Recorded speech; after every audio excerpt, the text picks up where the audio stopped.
Good morning, everybody. Darius Dale here to present our macro minute for Wednesday, March 23rd, 2022. Starting with markets, we have stocks down this morning, commodities up, crypto down, dollar up, global bond yields down.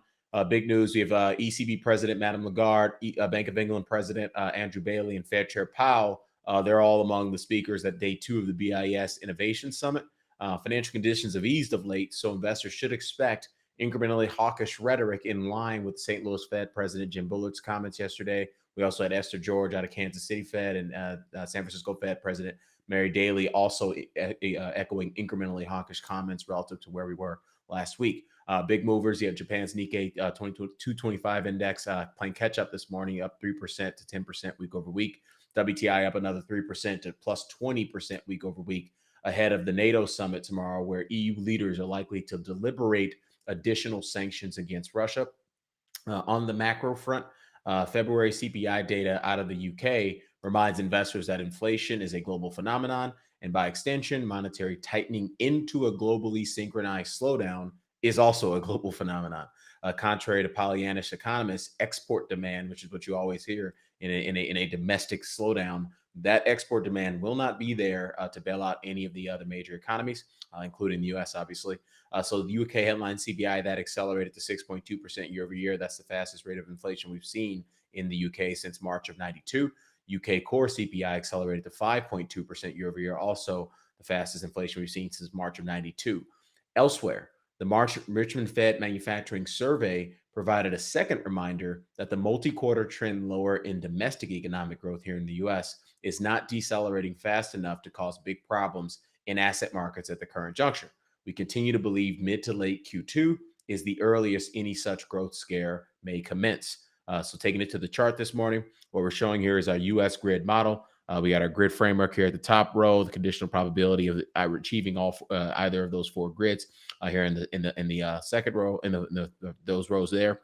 We show the OECD Composite Leading Index time series as our growth, as our proxy for growth. It's a leading indicator for GDP. Usually leads to swings in the GDP cycle by around 1 to 2 quarters. Pick your economy. The 3 month delta of that composite leading index time series is which feeds into the y-axis values here. Headline CPI there in the 3 month delta, and headline CPI, which is what feeds into the y-axis values here. What I want to call your attention to specifically is a couple things. One, we've been trending lower in composite leading index terms since July of last year. That's denoted by being either an inflation or deflation. But more importantly, that pace of trending deceleration has not really been anything that's sort of worthy of writing home about to the bear side. It's not really supportive of a big crash in asset markets, at least not yet. You were talking about some very modest deceleration kind of, from this July period all the way through May of this year in terms of our forecast. But once you get into June, you're in the summertime, and obviously throughout the fall and into early next year, that pace of deceleration, at least according to our models, is likely to pick up to the downside. That's where you could start to open up additional pockets of risk as it relates to credit spreads, equity, and sort of cryptocurrency asset prices as well. So keep your eyes on your fries there with respect to the kind of getting into mid to late Q2 and looking to kind of book some gains if you're long risk assets still in that time period.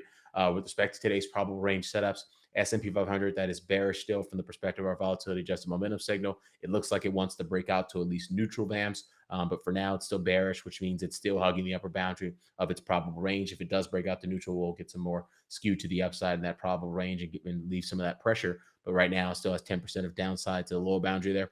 WTI minus 19% of downside versus 14% of upside. Still neutral VAMs there.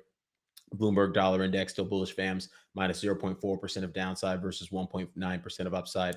10-year Treasury yield bullish VAM still minus 41 basis points of downside versus only 2 basis points of upside in its probable range. Bitcoin still bearish VAMs there minus 17% of downside versus 1% of upside in its probable range. Ethereum bearish VAM still minus 21% of downside, still at the upper boundary of its probable range. So both Bitcoin and Ethereum have been probing their probable ranges, much like the S&P has, and to the opposite end of the spectrum, credit spreads and volatility have also been probing the lower boundary of their probable ranges. And so usually that tends to be a leading indicator of a phase transition from a volatility adjusted momentum signal perspective.